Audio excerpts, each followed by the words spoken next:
что ж, коллеги, добрый день. Colleagues, good afternoon. Welcome to our next session of the first day of Moscow Urban Forum 2021. That's an unusual year, an unusual format, but we're still very busy working. Our session is called the Time of Star Development Projects. When we speak about the Star Development Projects, everyone realizes what it means. It means enormously popular location, a star team which is headed by some outstanding architectures, a long list of quite high-profile consumers, etc. But there are other shades and facets of this star nature, of this popularity. And probably we can call a project a star one, an outstanding one, once it set new environmental, innovational and other trends for the urban development. We can call it a star one if it brings about a dramatically new fabric, city fabric, where this fabric was non-existent at all.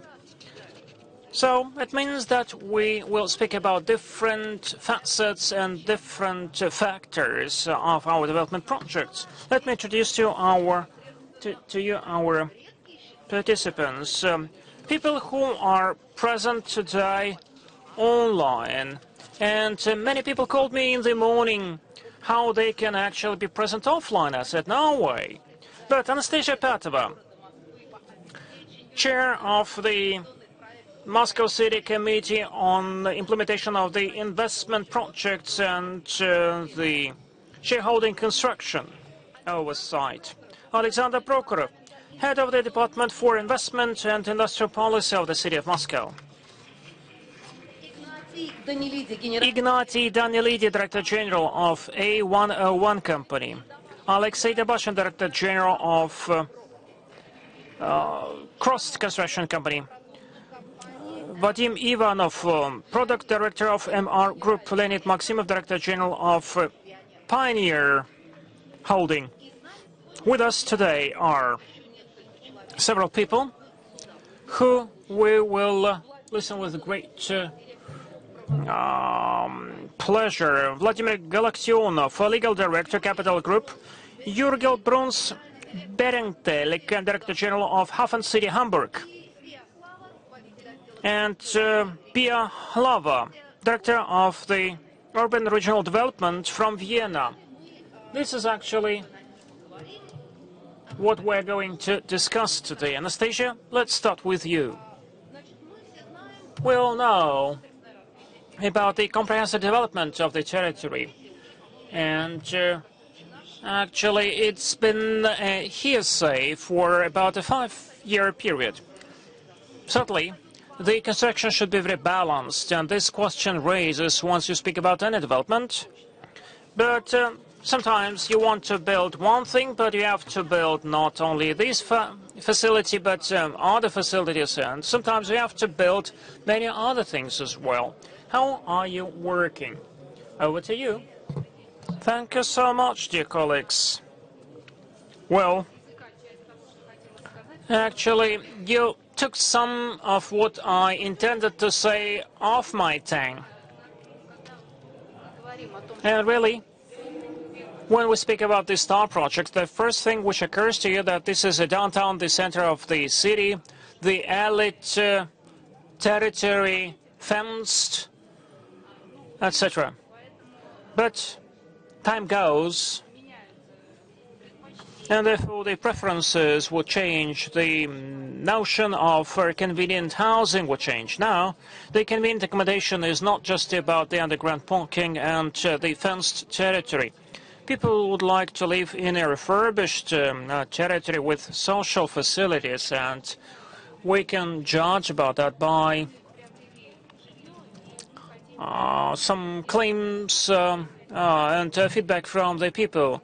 For instance, Moscow now is split into the old Moscow and the bigger Moscow, the new Moscow. We like to erase these divides, but at the moment there is a clear divide. Once this is a new territory, the first question asked is whether the social infrastructure going to be developed, whether new jobs would be offered. Therefore, we, along with the colleagues, worked on that issue, and we spent more than a year on that. We discussed that with the major developers in the city. We worked on how to build and how to commission the social infrastructure, what the main message was about. We actually now are using escrow accounts. We're living in a new reality when the money, which is being used for construction, is being provided by a bank. Once the developer, once these are the boundaries of the old Moscow, once the developer applies for a loan or for the money, and the bank would see that there is a residential or housing facility along with the social facilities.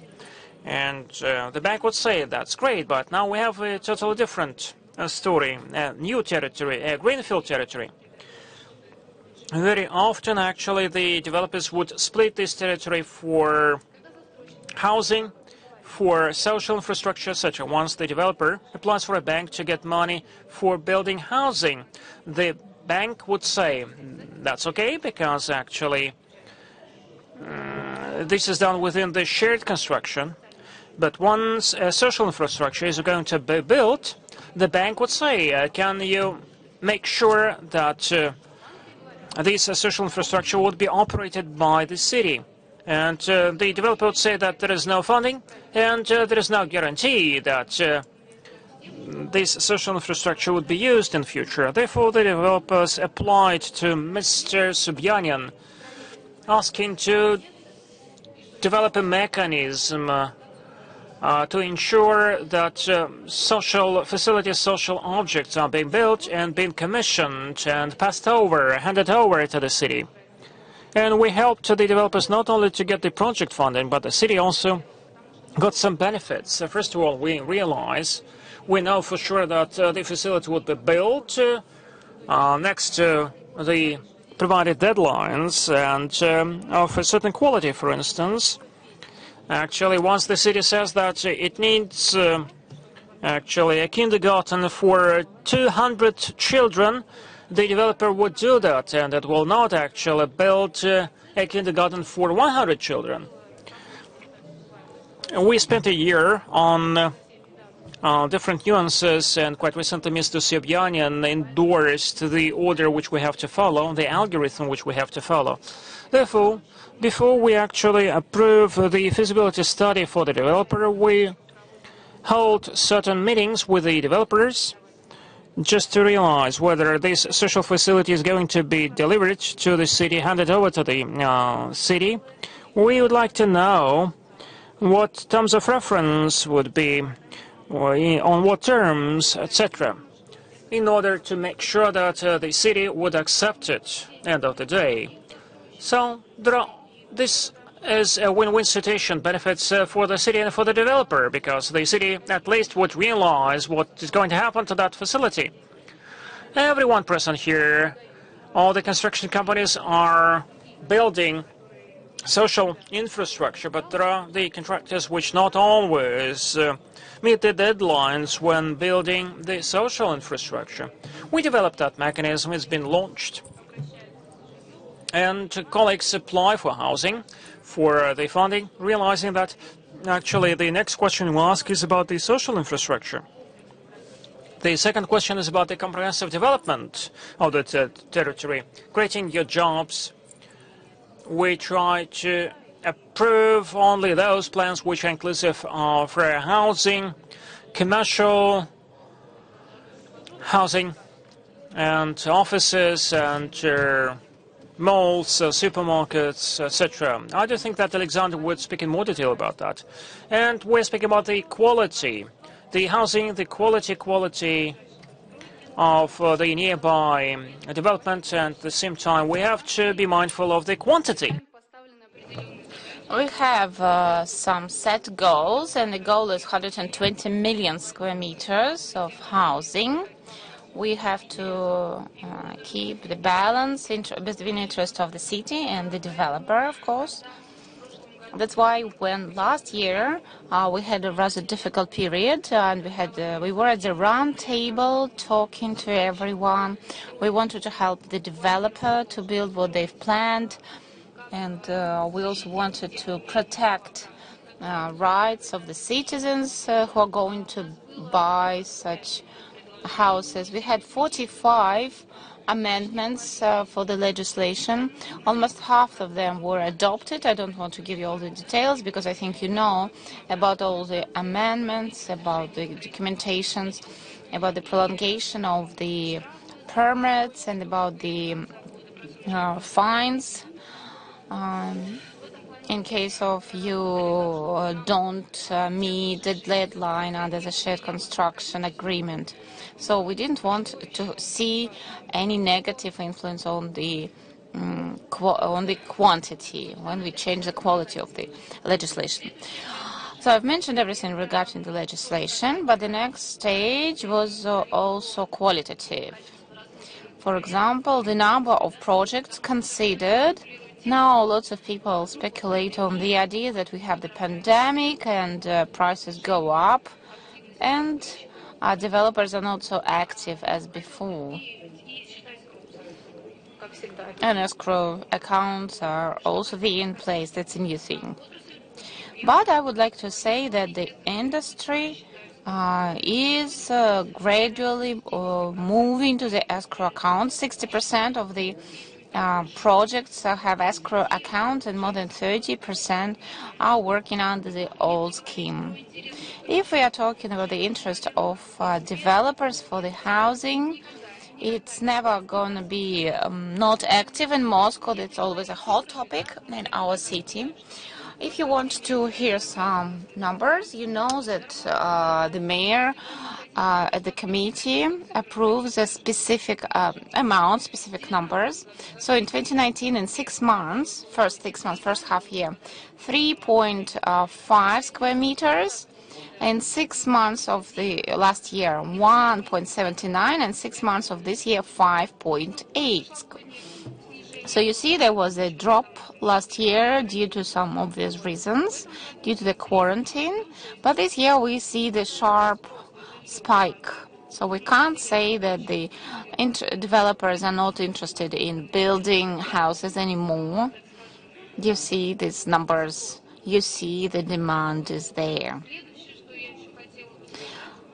The next thing that I wanted to mention, unfortunately for me, possibly fortunately for other colleagues, starting from today, we do not have the permits from the Moscow Construction Committee was banned, so you don't need to get such a permit for selling the real estate from the developer. You can start selling without the permit, but some of the developers actually, I'd like to check what they are doing. I'd like to audit their work. We plan to have the new initiative during the autumn session because we still want to have changes. We should be responsible for the process.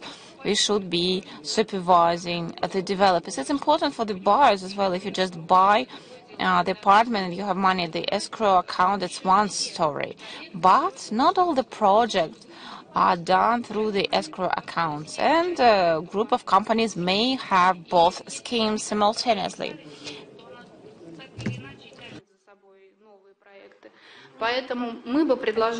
And if there are some problems with the older scheme, the same developer may have problems with the new scheme as well.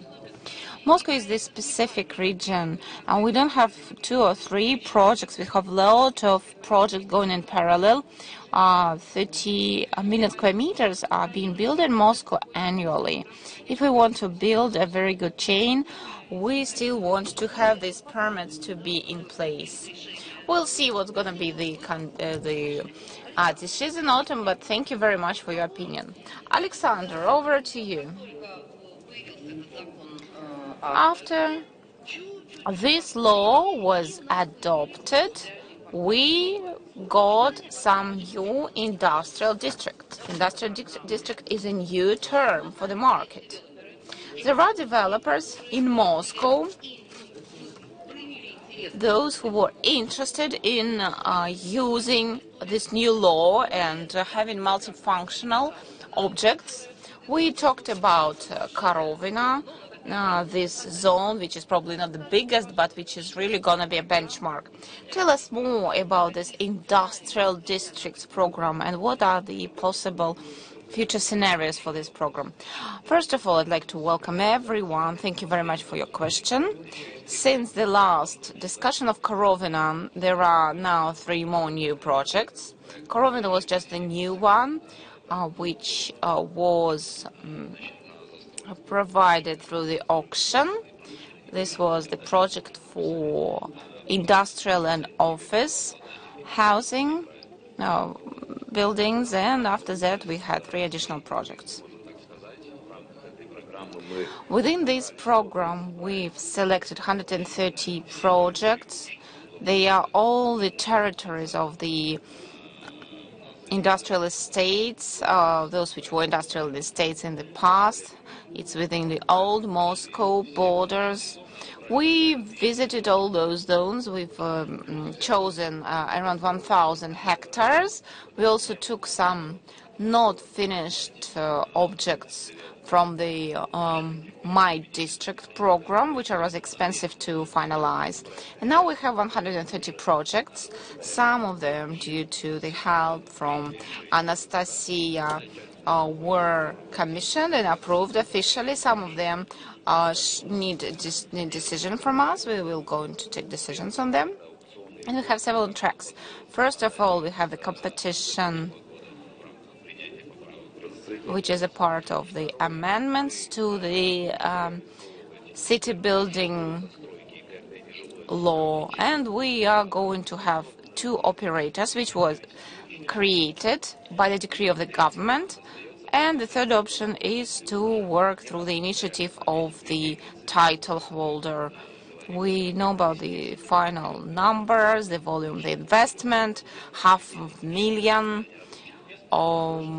creation of new jobs. But the main goal, yes, we have 4 projects, but we want to have this mechanism moving at the full speed. If developers can't agree with the owners working there in the industrial estates, they don't pay taxes, they don't create new jobs, but developers should be able to come to agreement with them to start developing those obsolete regions. We had lots of discussions about developers who could build objects professionally only if this is really a professional developer, professional builder. We've combined these 2 programs and now they really work well in combination. And I think as part of the Investors Club or when we have meetings with Moskomstro Invest, we will have new projects for investors through the auction or through the operator, or possibly there will be possibility to go into independent implementation. We have here a representative of 4 major developers. You, the department, do you prefer to work with these major companies or you are interested in working with all the developers which are there? I also have a question to Anastasia. How many developers do we have in Moscow, those which are active? From 30 to 50, right? Yes, 10 of them, 10, 12 are major, really large, and the rest are smaller. My answer to your question. Actually, I would say I mentioned that already. If you are a baker, you could bake cakes. If you are a professional developer, you really build a lot on a regular basis, then it's easy with you to set deadlines, to define all the plans. If you're a major player and you have lots of projects in Moscow, I don't think you're gonna run away. And if this company takes on responsibilities, not only the responsibility to finish the project, but there are also financial responsibilities to the agreement with the city of Moscow. If you are between 30 and 50 years old, these are people are difficult to work with. Potentially, they could also be responsible for some of the projects. But if a company built 2,000 square meters only, they shouldn't be responsible for for the development of the huge industrial estate, because the project could go bankrupt. Anastasia was talking about the fact that Moskomstroy Invest has some legislative proposals about improving the process. If we talk about the character law, are you happy about it? Maybe you have some other legal proposals about it.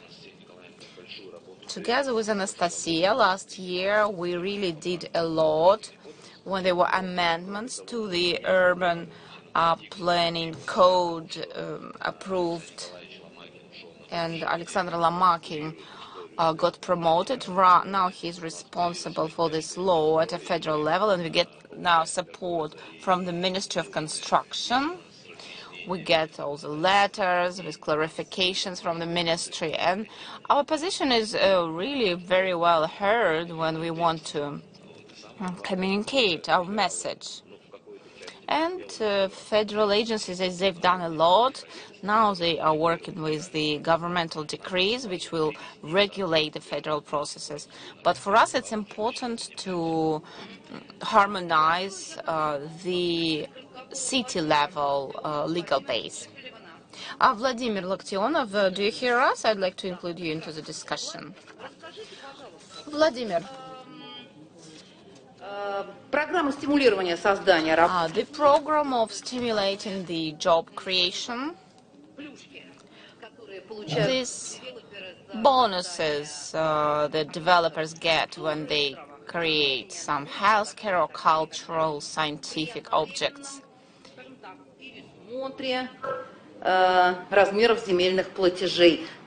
So the main bonus is possibility to reassess the land payments. What was the reaction from the market? I think that such changes they were rather logical for the development of the megalopolis.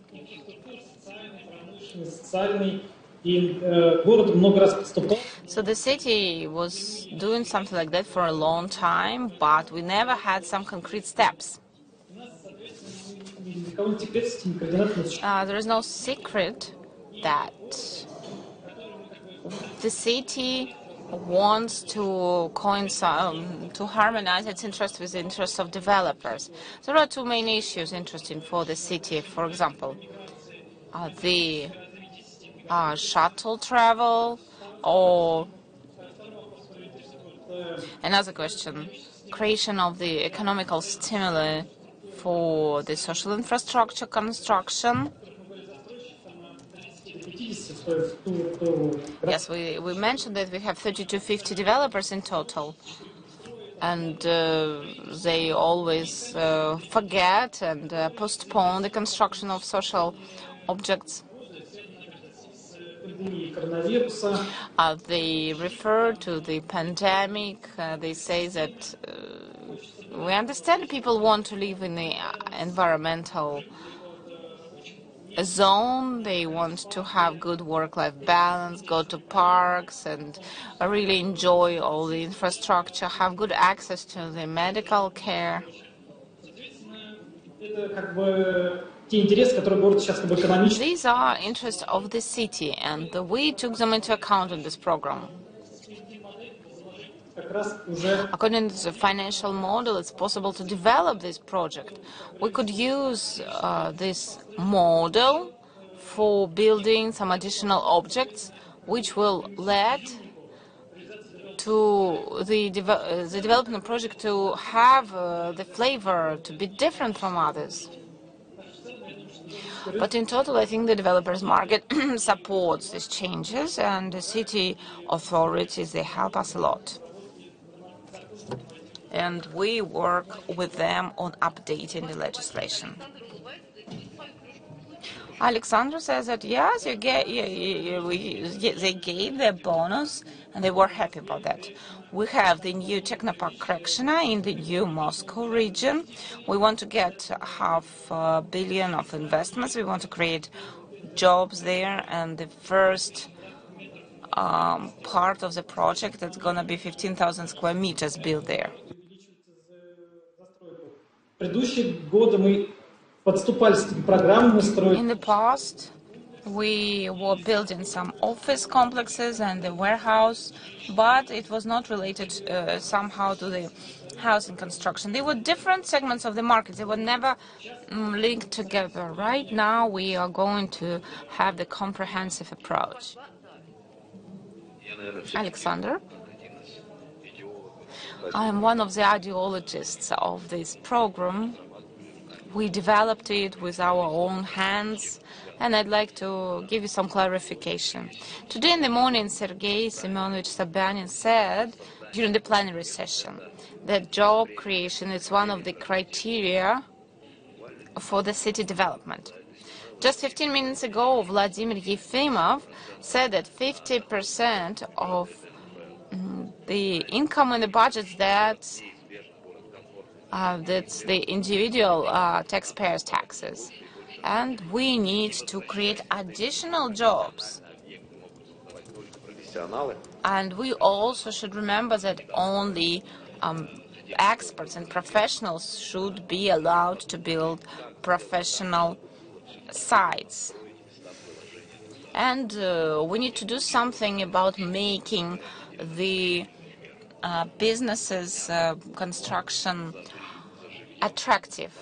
If we increase the rent, increase the price for housing, we offset it through the attractiveness of creating new jobs.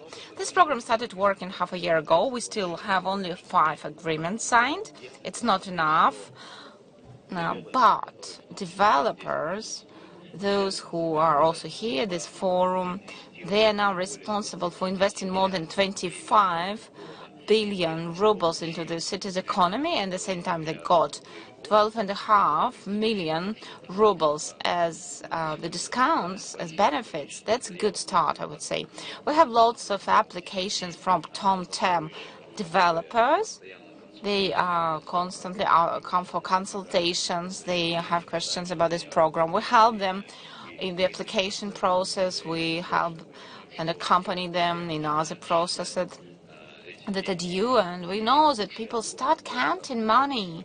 We not only just increasing the margin through the subsidy, but now developers, they become responsible for building businesses or where there are jobs created, but we'll get all the costs back through taxes, because just the tax effect is going to be 3 billion per year from these signed contracts. I mean the personal income tax, property tax, and some indirect taxes. We're going to ask professionals. 4 of them are here. We will talk to all of them. But before that, I'd like to give the floor to our speaker from abroad, Jürgen Bruns-Berenkelt, Hamburg. That's a city close to the sea. We have lots of industrial estates, and in Hamburg you have lots of territories which used to be ports. It was a serious program to re-equip it, to make the retrofitting, and now it's like the showcase of Hamburg. It's very visible. Tell us about the construction of this project and what was the effect for the city. You have the floor. Good afternoon to everyone. I'd like to share the experience in terms of Hamburg. And I'd like to provide an overview where you can find Hamburg in northern Germany. It's the second largest city and a metropolitan area of 5.3 million, so a lot less important than Moscow, but naturally one of the most important economic development drivers in the German economy. What I will show to you is that the starting point of a good development impact is on the city side, that you actually provide the institutional capacity to transform major areas and sites of the city. The institutional capacity of the city does not exist per se, and without taking seriously into consideration whether the normal city development in quotation marks can really achieve this. We are talking about complicated sites which have an opportunity in the waterfront with risk of flooding, for example, former industrial sites, and so on. And Hamburg has a long tradition, more than 20 years, to create specific companies to actually transform those complicated sites in an integrated way.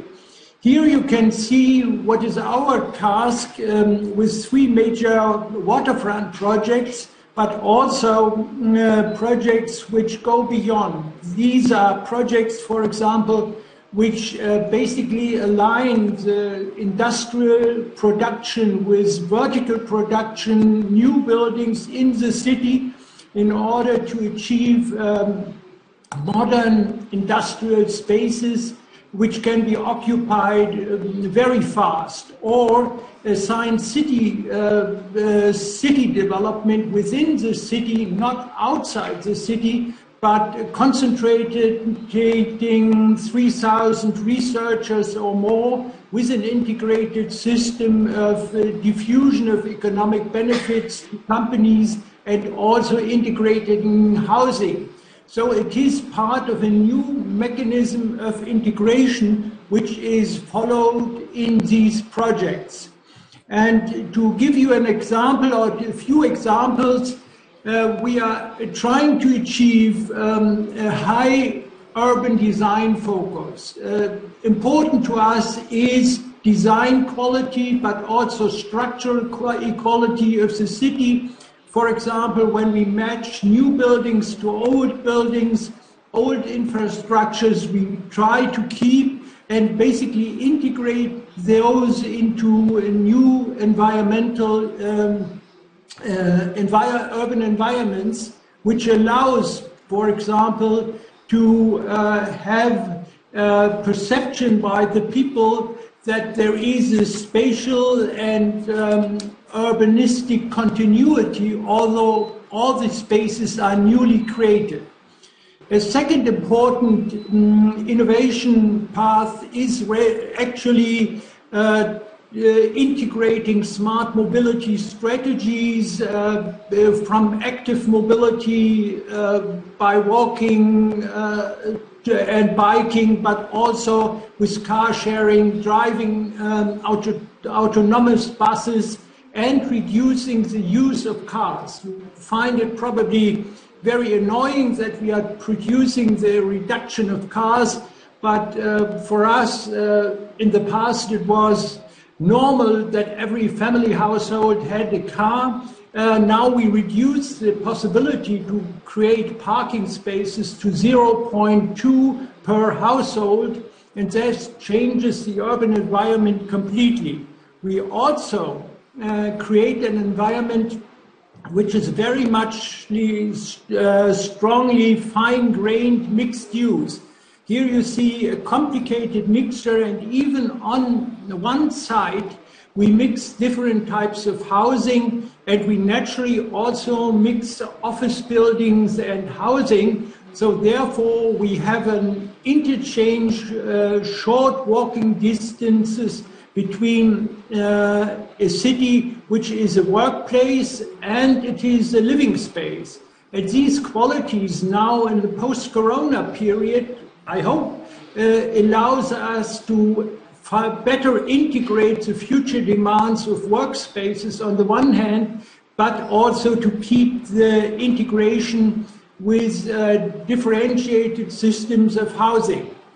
What we also are doing is that we are concentrating on a number of physical innovations, and I will show 3 examples. One example is naturally due to flooding risk, due to climate change, but also normal flooding risk. We have created an urbanistic flood resilience concept, raising all the land to a certain level, but keeping the link to the water and not making dikes or other embankment structures which prohibits the integration, at least the visual integration between land and water.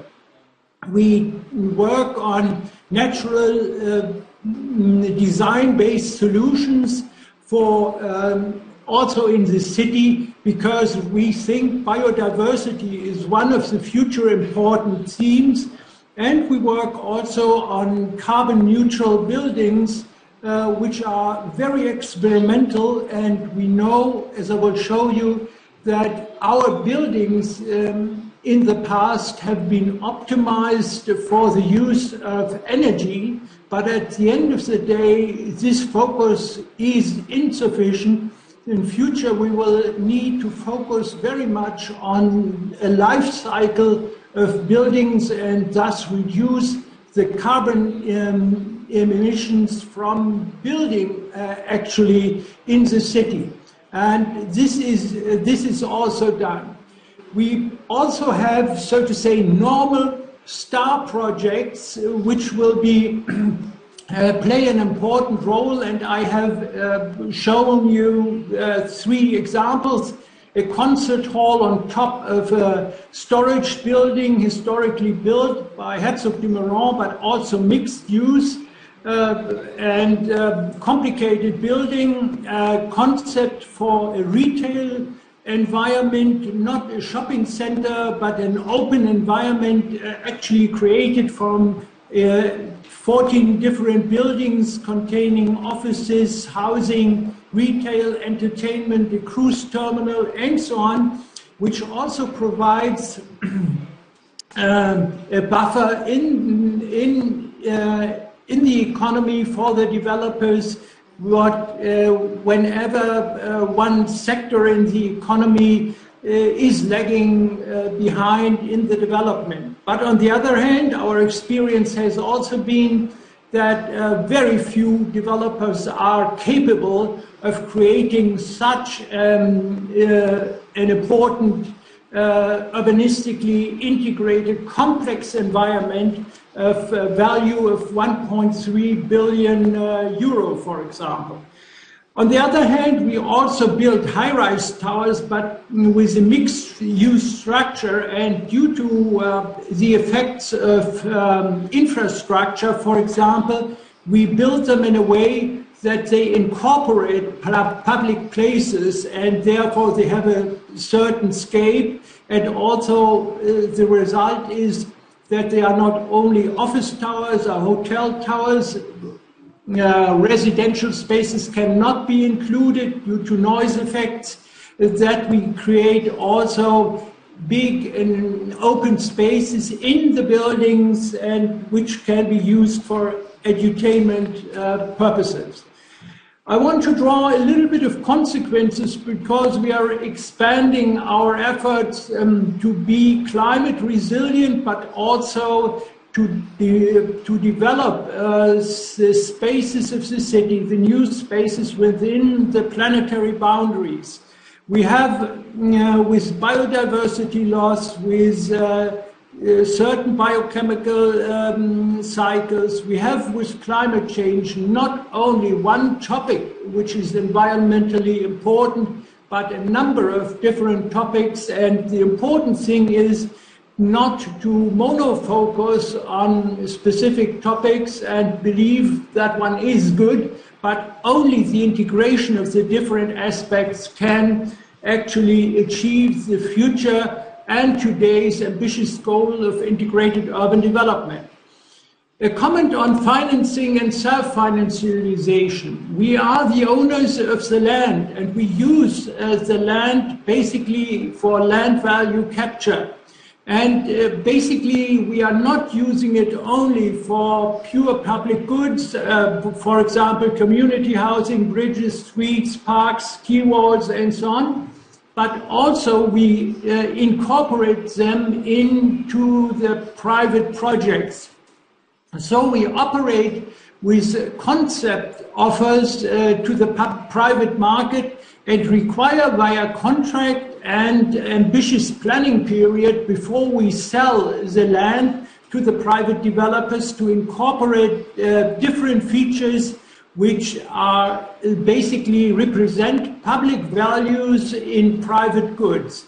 I cannot explain this very easily, but the diagram, if you can read it, produces an answer.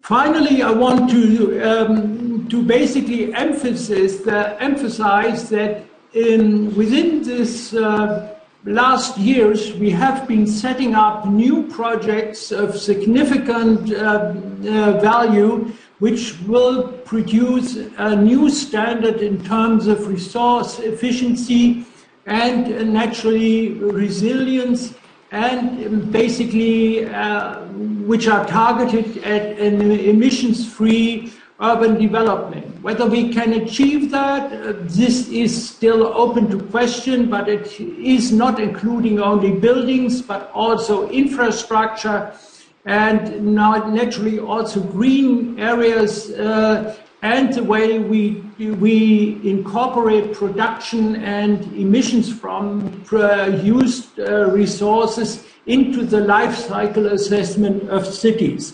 That is my short comment. Thank you very much for your attention. Jürgen, thank you so much. Thank you so much. Very impressive. I'm impressed by two things. First of all, about the parking lots and certainly the concert hall on top of the storage house, as you said. And actually, we thought how actually we can transform these storage and warehouses into something more beautiful rather than just boxes. This is just another example. I'm passing the floor to Alexei Dobashin. Alexander already said that developers would like to build housing because actually it can be done very quickly and it pays back very quickly. But you can live a different life, and cross-company shows that really you can live a different life. Alexei, can you share your view as what you think about the polyfunctional approach? Can it be economically feasible, economically efficient? Well, certainly. I would say that that's a good luck for the developers. It's very difficult to interact with the people, with the residents. These are soft skills which we got trained. Active citizens software really works. That's a whole program, digital program. They exercise some pressure on us, so it means that there is shortage of land. And therefore, actually, KRT, that's a unique technology, and it actually is applied to the territories of 20 to 30 to 40 hectares. But you have to bring together different aspects. Let me show. This is the global slide, and this is what it used to be. This is what we know. All the countries of the world. This is our new program called Zahodit, which brings together.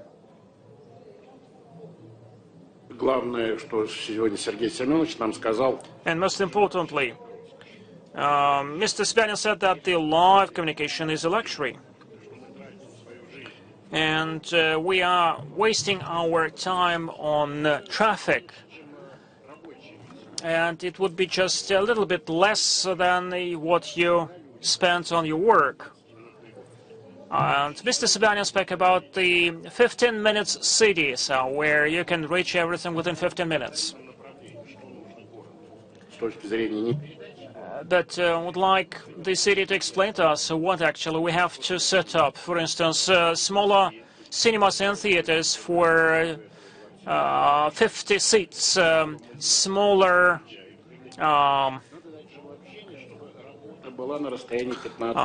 areas, smaller buildings. So we have to make sure that the workplace can be reached within 15 minutes.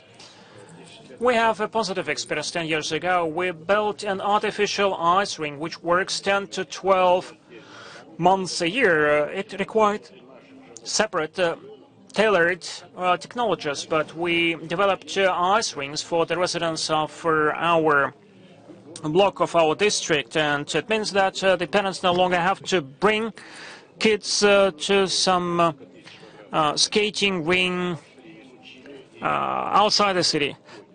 And also dancing clubs would be arranged in Luzhniki and in other districts, and it takes an hour to get that. But once these clubs are located locally, you just spend 15 minutes there. But is it cost efficient for you? Is it beneficial for you?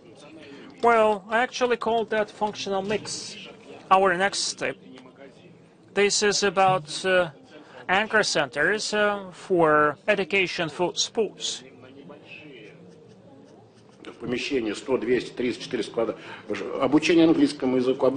English language classes, etc., etc. That would be about real infrastructure, which you actually make within the cluster type. We are Director General of Cross and Development. This is just a tiny piece of our activity, but we are focusing on the industrial construction. Robotized enterprises look very much automobile manufacturing. We have a lot of robots working there.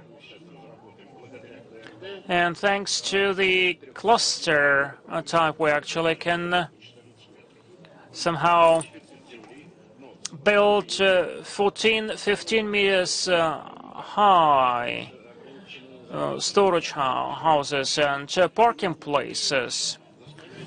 And that means that the construction will become more expensive within the city limits. And within the city, you cannot make only the sandwich facades.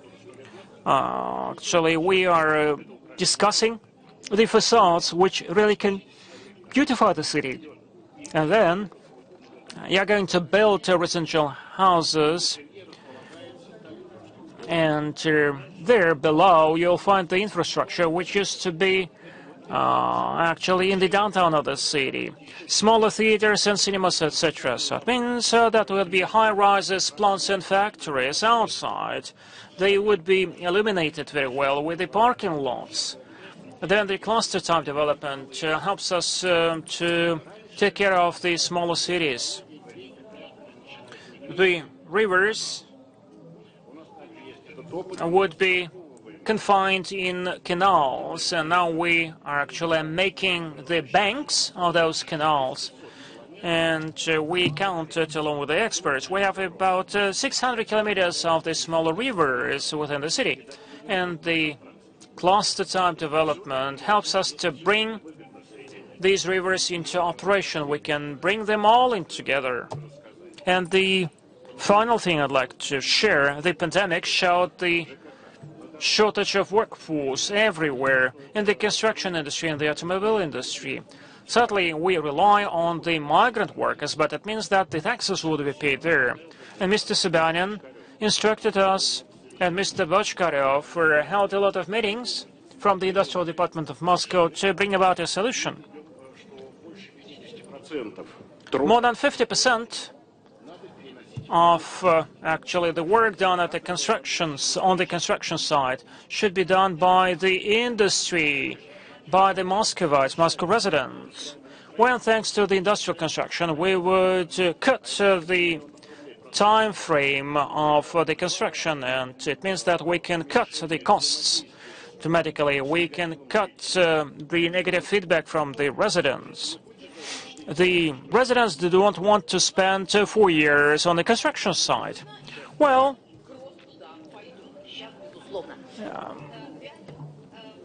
Leonid, can you join our conversation? Because the pioneer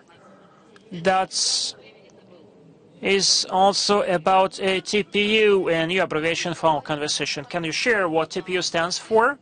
What do you think about the cluster type development and other provisions? I was very much surprised when I saw that the star is being applied to projects.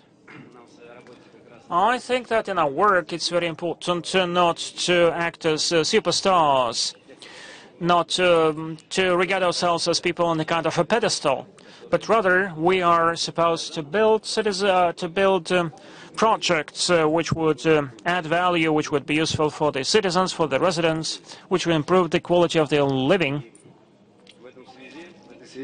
In that sense, I would like to tell you the following thing. The most important areas of the urban planning and urban construction relevant for the city and what we're all doing about. Really, first of all, this is the TPU program which was launched in the city, and at the moment we are at different stages of the implementation.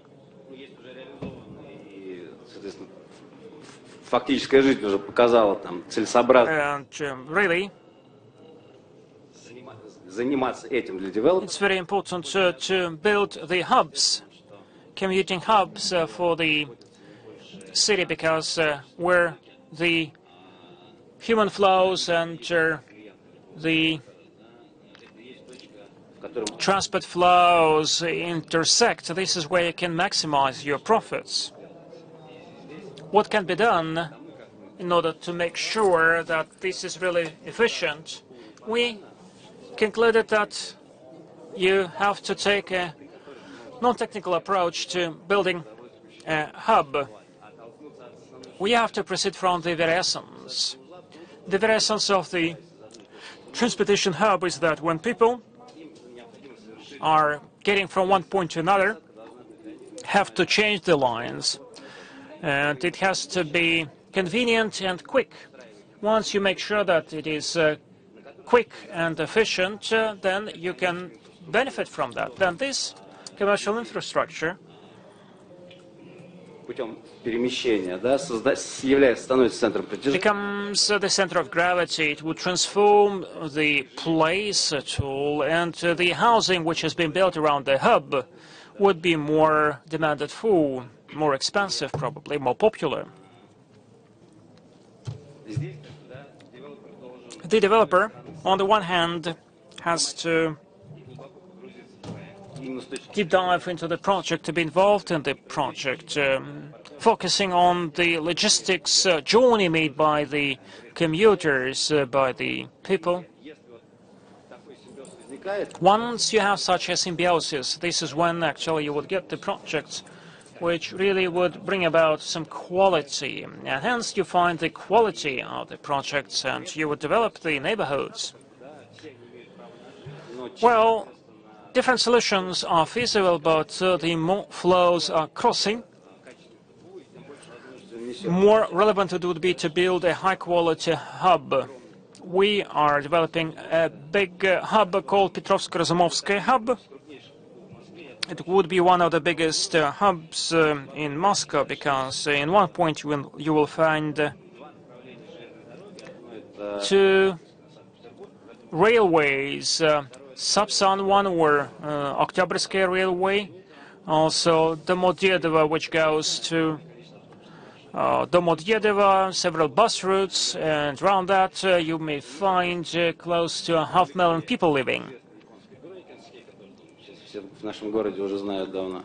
Вот, и вместе с ними, с Москвой, с метрополитеном, с РЖД. Along with the Russian railways, with the metro, we designed a totally fantastic facility, bring together all these 5 components, providing necessary solutions, barrier-free transition from metro to bus or to everything else, very convenient.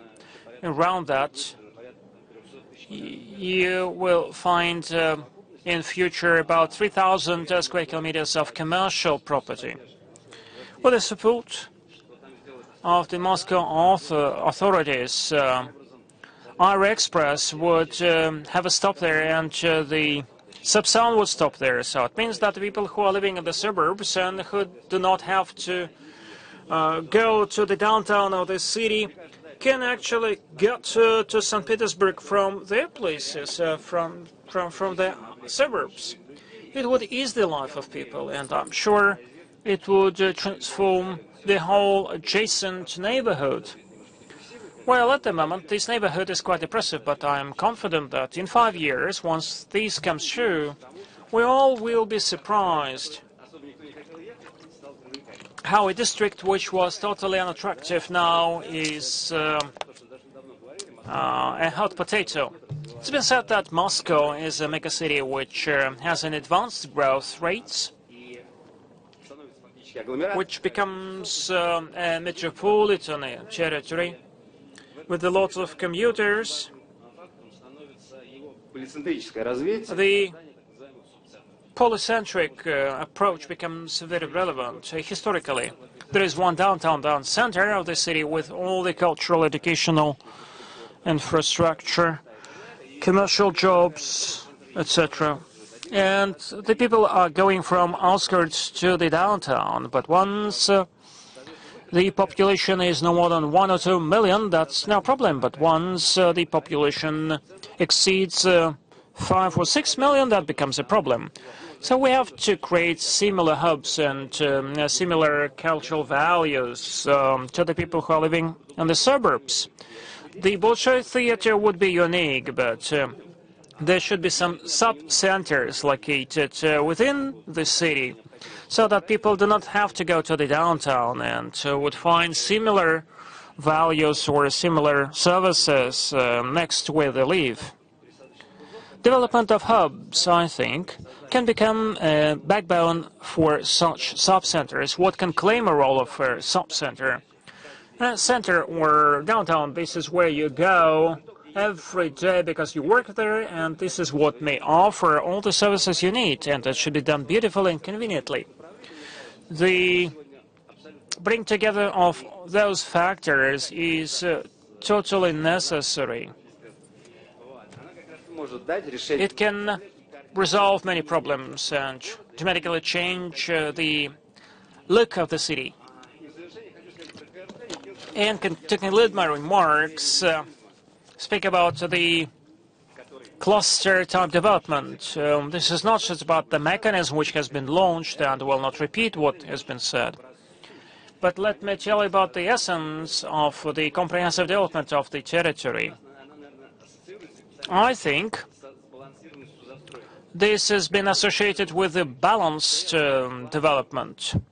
But let me focus on that balanced nature of the comprehensive development. Historically, all the cities would follow the cluster type principle. So initially there would be actually an industrial cluster. Next to that, a housing cluster would be built. So the people would be working at the factory, then would go home and back. Then office clusters would be followed. Then shops enlarged and transformed into supermarkets or malls.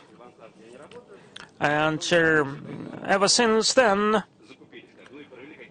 an enclave approach is being used. When people are living in one enclave and would go to different enclave to work, then would go to the third enclave to shop. And it means that you spend some limited time in each of these clusters. So you spend some time in the morning and in the evening in a residential cluster, then you spend your daytime in the working cluster where you work, and you go to the shopping cluster only on the weekend. So it means that there is a lot of inefficiency. Can you just curtail your contribution a little bit? Well, actually, it would create a lot of urban problems, and the very best way out of that is when next to your housing you will find your jobs and infrastructure, etc., etc. If we look at the comprehensive development from this standpoint, from the standpoint of creating balanced development, I think that we can transform our city, making it more convenient and comfortable for our citizens. Vadim Ivanov, actually, we are a little bit running out of time. Can you, as the company, do that comfortably and conveniently? I will be very, very, very brief. Can you show 3 more slides? And what about Ignati? Ignati actually would be the last speaker. All our construction projects are very sophisticated, multifaceted. Either the brownfield projects, when the territory would be developed as a revitalizing, where these would be the transportation hubs, and it entails a lot of commercial development and conveniences being built. When we learned about that session, we thought about really when we are developing such sophisticated territories, you have to engage high-profile architects and engineers who won't be shy, who would be courageous and experienced enough, seasoned enough in implementing such polyfunctional projects. Within our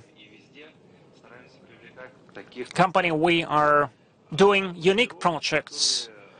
We engage outstanding architects who devoted their whole life to such difficult architectural art of architecture. These can make sure that such projects come true.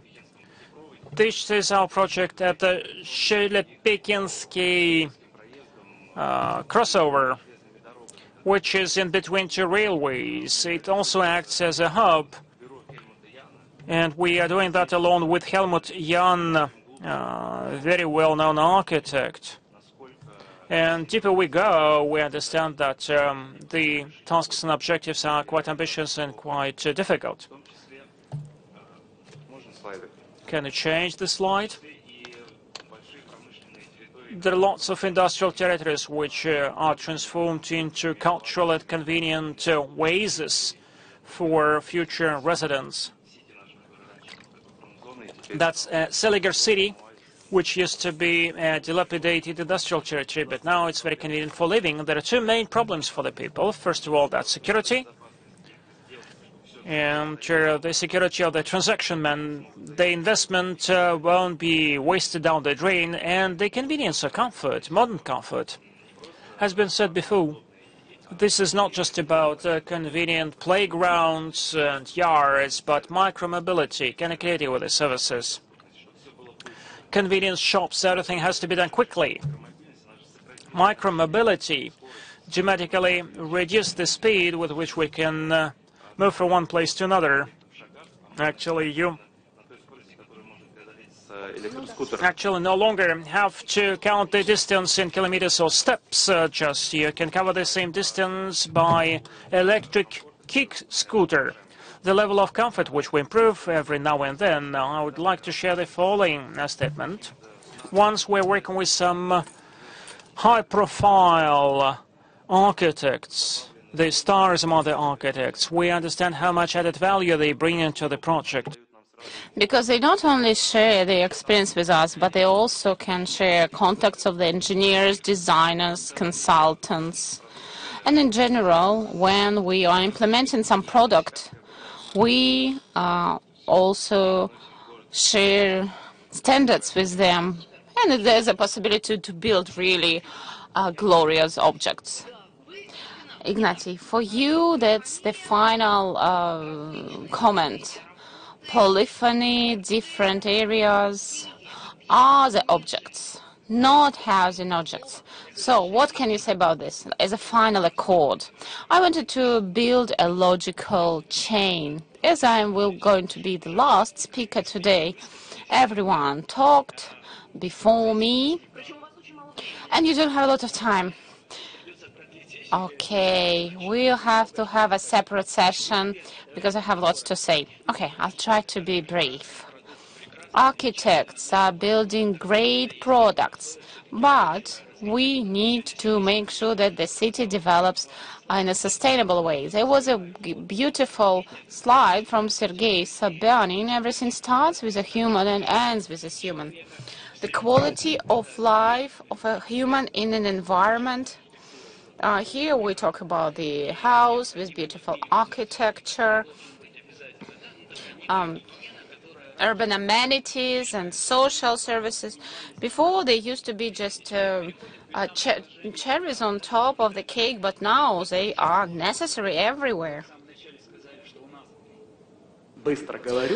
Okay, I'm sorry for speaking too fast because I don't have a lot of time. You may say that comprehensive development of the space, that's really a tried thing, but if we try to do it, it doesn't seem so banal. We can't have the comprehensive development only if we have social infrastructure, shopping center, and a house. Maybe also additionally the business center. Economy here is clear, but we can't build every year a business center and a social center. Comprehensive development has a wide understanding. We need to think about macroeconomy, microeconomies. There are different planning solutions. And we should think about the resources as well. As Anastasia said, there is financing, there are escrow accounts, but she didn't mention the deadlines. Deadlines let us not only control costs, control the building of infrastructure, but also do it in the correct time frame. That's good if simultaneously build houses and social infrastructure, and simultaneously we have new jobs. And this would influence the quality of the district for regeneration purposes. Tell us about the Park of Sciences. Okay, I'm sorry. No, I can wait, but the session is going to be over. Alexei said, Alexander was talking about smaller developers, and you also had these provocative questions, and Alexander didn't answer it about profitable and non-profitable projects. I wouldn't say that we can say what something is profitable and something is not. Maybe in the short term it's not profitable, but if we change our view, we look at the project long term, then it's a different story. People want not just to have a house and a backyard, they want to have the whole environment which is comfortable. And this is within the interest of the city. If we combine all these needs, we need to implement large-scale projects. We can't do this on 20 hectares. It's not enough space because originally we need to invest somewhere where jobs will be created. Okay, business centers, they have clear economy, but creation of the jobs, that's investment. We need to have a long-term project. This type of long-term projects will give good numbers to developers, and the city will also get a win because the citizens will be happy. They'll get the comfortable environment locally. They will have all the necessary infrastructure. And now very briefly about my slide. You have just 1 minute left. Okay, I'm trying to speed up, you see. There was the whole evolution in our project in understanding of the comprehensive development because we had more than 300,000 hectares. And we were thinking about what will be the focus points for us, what to develop. Right now, the key project for us, we have our own vision on the comprehensive development of the territory. So this is proxional cluster, events and sports and educational cluster. We're interested in synergy of functions. All the projects that we have within the clusters are loss-making. The majority of the projects, they need subsidies from selling apartments today or in the future.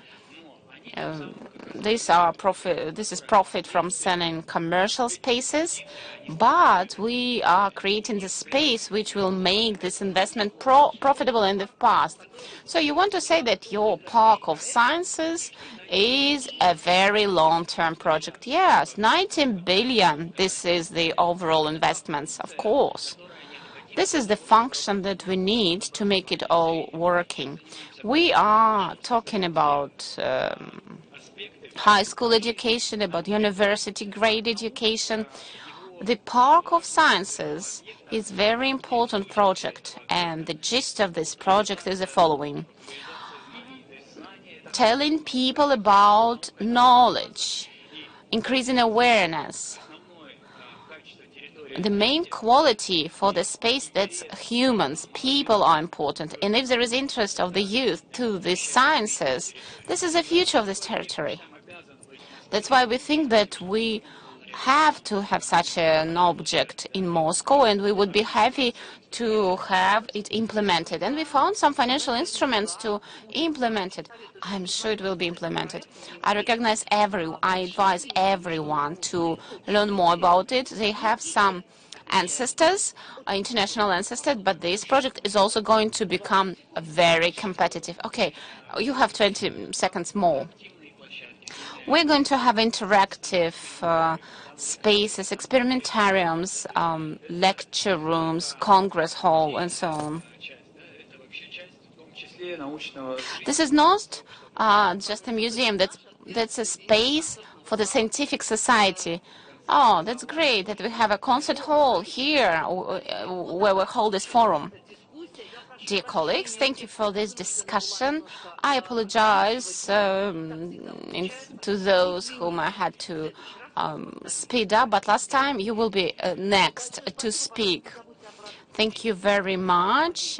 Switch on the ringtone on your phone, and I wish you a good,